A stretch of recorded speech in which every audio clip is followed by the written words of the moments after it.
Quinna here, flying solo in the big chair today, and very, very happy because it's my privilege to introduce a giant of rock and roll scene, Mr. Bob Daisley. G'day, Bob. I'm not that tall. Oh, you're not. But reputation precedes you as a giant. How are you? Good, thank you. Yeah. Let's give folks the thumbnail Bob Daisley sketch. Best known to rock aficionados as the man that's played bass with just about everybody. Ozzy Osbourne, Deep Purple, Uriah Heep, and more latterly, the Living Loud project is something that you've put together. Yeah, it was put together last year by Drew Thompson, Management in Melbourne. And after Jimmy Barnes and I had done a little bit together at the John Lord gig at the Basement in February last year, Drew said to me, "So why don't you do something with Jimmy?" And Jimmy was up for it. And with Drew's connections to the Deep Purple camp and organisation, he suggested Steve Morse for guitar, and I said, well, Steve's That'll be fine, a thanks. living legend. He's an amazing player. He's brilliant. And Lee Kerslake was the drummer that I'd worked with Uriah Heep and also with the first two Ozzy Osbourne records. Yeah. When the band was called The Blizzard of Oz, and the first album was called just The Blizzard of Oz, and then the second album was Diary of a Madman. And so Lee was my choice of drummer because putting this thing together, I really wanted to do or redo some of the old original songs from those two albums. Yeah, the album, the Living Loud album, is called Relentless. Correct. Originally we were going to call it Relentless, and now it's just Living Loud. It's just Living Loud. Yeah, we dropped the album title and just used the band name for the album. And from what I've read, it's 6 tracks of old Ozzy and Blizzard of Oz songs and 5 originals. That's right. Why the decision to redo the Ozzy songs? It's just something that I'd had in my head for probably, 10, 12 years or something. I used to talk to Lee about it. I used to say, now that Randy's gone... That's Randy Rhoads. Yeah, Randy Rhoads, sorry, yes. Wouldn't it be nice to do some kind of tribute to him and use some really class, great players, like maybe Steve Morse and Steve Vai and Gary Moore and, people, and maybe Jakey Lee, people like that could really handle the job and do it well. We should point out that you co-wrote a lot of these songs. Yeah, I co-wrote all of them, and I wrote all the lyrics for all those songs as well. So because Ozzy wasn't a lyricist. No. Your relationship with him has been colourful and complex, to say the least. Certainly, to say the least. Yeah. And occasionally litigious. Do you sit back and watch the TV show and scratch your head at what the perception of Ozzy Osbourne has become? I don't scratch my head because I've seen it firsthand. I've been in that situation in their house, and I must say some of it is a little acted, and some of it is probably scripted. Yeah. But it's they are kind of like that. God, the wife looks like a piece of work. You don't see the real Sharon. You don't see her head spin round and the pea soup come out. And the Linda Blair version. You wouldn't want to cross her, would you? No. No. But we have. Kerslake and I are suing them for unpaid royalties and credit issues on the album Diary of a Madman. And that's been going on for a good few years now. But that hasn't stopped you going back and working with him from time to time, has it? It's a very, very complicated situation that in 1981, when Lee and I were, I won't say left the band, we were asked to. Kindly. We had a fallout and they got rid of us, and after they got the 2 albums out of us. And it was Jet Records and Don Arden. Now, Don Arden is Sharon's father. Yeah. So she had a good teacher, let me tell you. Yeah. He was a bit of a lad. And Lee and I sued Jet Records and Don Arden. It went to court in 86, and we got a payout in 87 for unpaid royalties on those albums. And also the credit issues on Diary of a Madman that we'd played on, they put someone else's picture and name because they were the guys that were going to be going out touring to promote the product. Yeah. So when it went to court and we got our payout, we thought, oh, good, well, the royalties will continue and they'll change the credits, and it didn't happen. No. But what happened was Sharon and Ozzy, without us knowing, bought the rights to those albums and the whole catalogue from Jet Records and Don Arden and continued to receive our royalties, and we didn't know where they were going. Yeah. And then later in the probably early 90s, we found out where they were going and who had the rights to those. And then in about 97 I had a meeting with some lawyers in Los Angeles, and they said, well, you've got a good case there, you know, and so they took it on. And we began to sue the Osbournes then for our unpaid royalties and to get these credits changed. Ah, rock and roll. Ain't it great? You know, if it had been an album that had just died and it's been deleted, and maybe, who knows, we would. But it was the bothered. benchmark stuff in his career, wasn't it? It still sells today. It's still the biggest selling stuff he's got. Now, on the Living Loud album, like I said, there are 6 tracks that you've redone of Ozzy and Blizzard of Oz, Diary of a Madman period. Right. But there are 5 originals. Yes. The single that we've been playing is In the Name of God. Right. Explain how the song came about and how UNICEF came to be involved in that song. The song came about at the end of our time writing the stuff, which was really, really crammed with work. It was a short period of time. I think we were at Steve Morse's place in Florida for about probably 8 days, and in that 8 days we had to rearrange and write new parts for the Aussie stuff, and rehearse all that stuff, and then write. First of all, we'd written 4 more, and then we thought, well, we need, you know, at least one more song to balance the ratio out of new stuff and old stuff. And Steve started playing like a Spanishy sort of thing, and I said, well, let's do an Eastern, more of an Easterny sort of thing. And so we worked the music out together first, and then Jimmy came up with the idea of In the Name of God, because it sounded sort of Eastern, and this was July 2003, and this Iraq thing was going on, and we all know about that, what that's about, you know, the oil and the invasion of Iraq by the Illuminati, and here we go. There we go. Yeah, conspiracy I theory. could talk for hours on that, but we won't go there. The song is about the hypocrisy. It's and a hypocrisy irony of how people are mind controlled into religion and then kill each other in the name of it. Yeah. Regardless of religion, it's not pointing to one religion. It's just pointing to people, in the name of God, hurt their fellow man. And the UNICEF involvement? Or woman. Correct. Sorry, I'm quite going into Life of Brian now. So.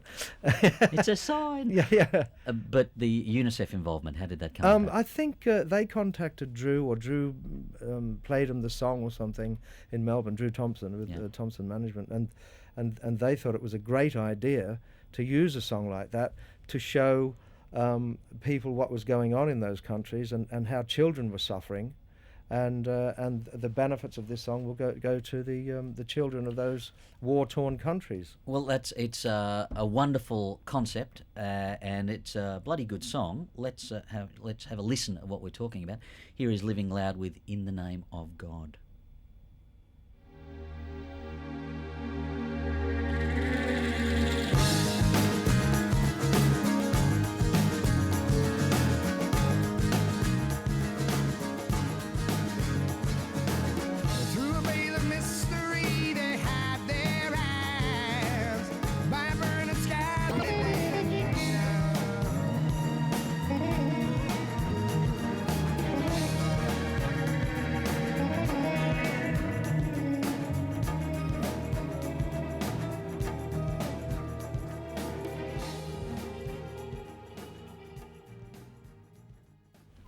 Well, there it is. That's Living Loud with the single from the album that's getting played here, In the Name of God.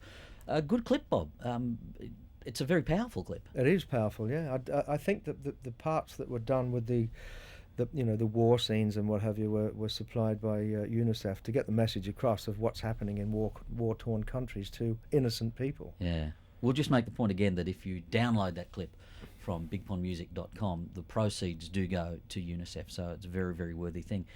For you, who has played with 1 million bands and toured with 1 million bands and played on 1 million albums, Living Loud, is that a band or a project in your scheme of things? Well, I suppose really it started out that the idea was a project, because right up until just before we all got together, we were still thinking along the lines of who we could get to guest on it. Yeah. You know, maybe we'll get Ronnie Dio to sing this song, and maybe we'll get, you know, someone else to sing that one, and maybe another guitar player. And I'd spoken to Gary Moore, and he said, yeah, I'll do a couple of tracks for you and all that. But once we got together, within the first hour, we thought, oh, hello, something's happening here. And there was a real magic, and so we thought, we don't want to change anything. So we got everybody that was involved there just to do all the tracks, and now it really does feel like a band. So it started out kind of like a project, but it's evolved.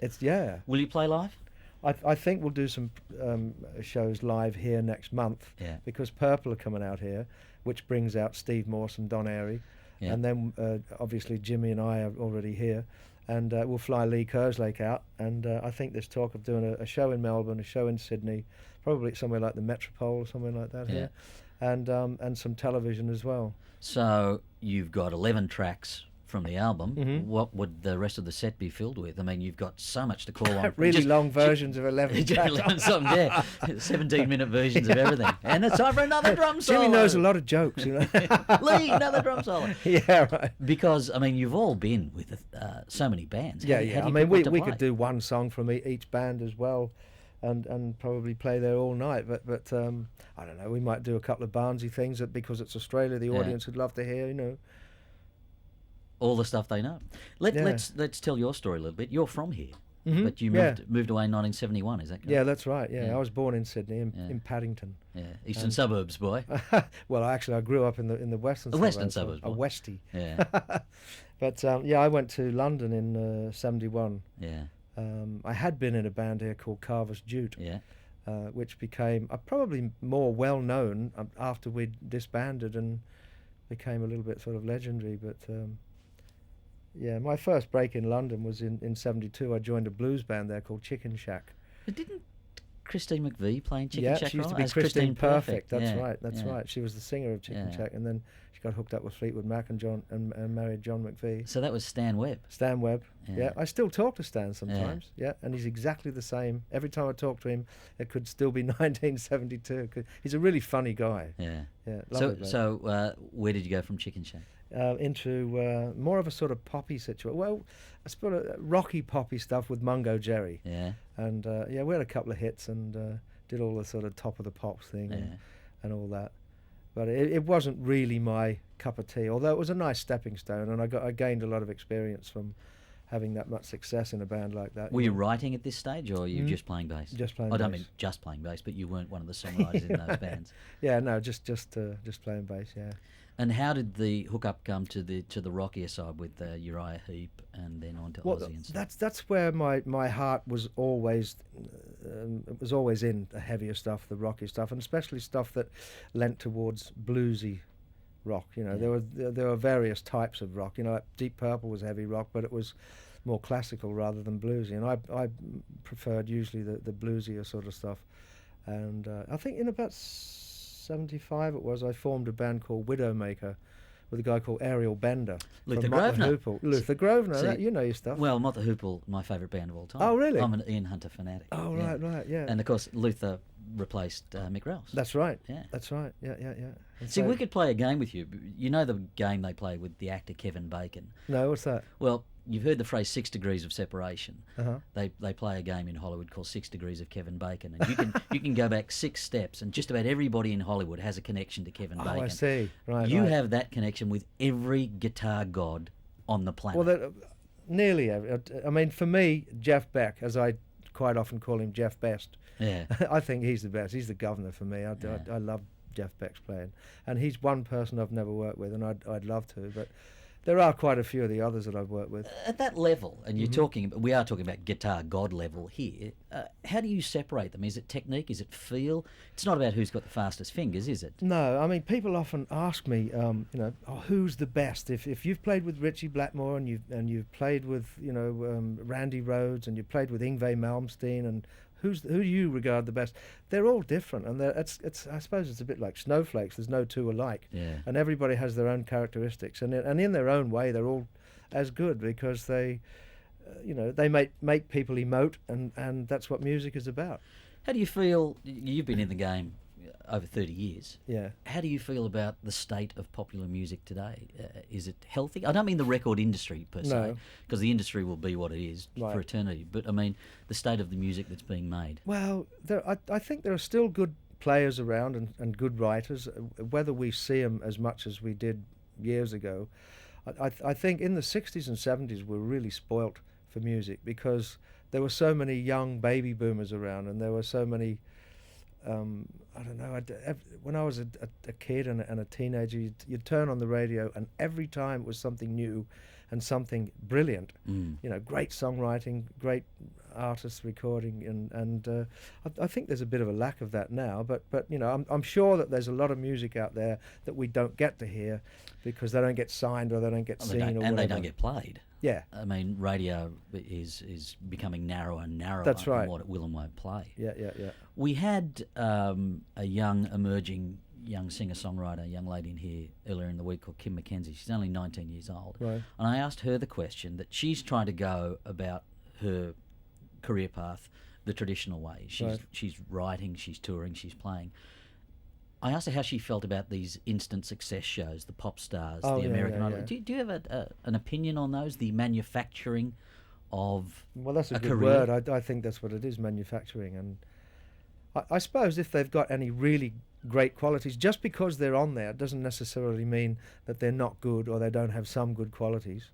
And I suppose if they got good qualities, then they'll have longevity. Yeah. And if they don't, then they'll be a flash in the pan. Talent will out in the end, won't it? Yeah. Now, you've moved back home in 97. Mhm. What brought you back to Sydney? A big silver thing. Ah. Sorry, that was terrible. My wife's from here as well, and she kind of lent more towards settling down here. And I was working a lot in America, and it didn't really matter that much where I was based. So You're going to be travelling either way, aren't yeah, you? yeah, and you know, with the air travel in this day and age, the world is getting smaller and smaller. Mm. And it's not a big deal to fly to London or to fly to LA or whatever. Permanent base here now? Yeah. And what's next on the Bob Daisley horizon, musically? I think I'll be probably going back to England in around May or June because it's summer out there. I did an album with Gary Moore just before Christmas. Mm-hmm. And it's another blues album, but it's a bit more sort of aggressive, rockier blues, along the lines of like John Mayall when he had Eric Clapton with the Blues Breakers, Jeff Beck when he had Rod Stewart in the early days with Truth and Beck, all that sort of stuff. Cream, Mountain, that kind of stuff he's been doing, and it's turned out really, really, really good. So I'll probably go back out there to do some not so much touring, but festivals and things. You know, just go out for a couple of days, do a couple of festivals, and then come back. So do you still long for these big global tours? Do you like life on the road, or is it enough? Yeah, it's getting to the point where I think, you know, can I do week after week living out of a suitcase and going? I mean, even though when you're at the top, it's, you know, nice hotels and good, you know, flying instead of driving and things like that. But it does get a bit tedious, and the novelty does tend to wear off after a while when you've seen so many different places. I mean, it's a great way to see the world, and you know, I feel really grateful that I could see the world that way and be paid for doing it. You know. Yeah. Well, mate, it's been an absolute joy to meet you. Someone like me who's a bit of a music head, I could sit and talk to you for 4 hours, but we'd bore the pants off everybody else. Thank you so much for coming in and spending some time with us. You're welcome. The best of luck with the Living Loud project. Thanks. The lead singer of Living Loud is Australia's very own Jimmy Barnes, and I thought by way of an end to this interview, we might give you a bit of Jimmy Barnes playing live with Cole Chisel. All righty. Bob Daisley, thank you so much for coming in. Thank you very much. Here's You're Jimmy welcome. Barnes with Cole Chisel.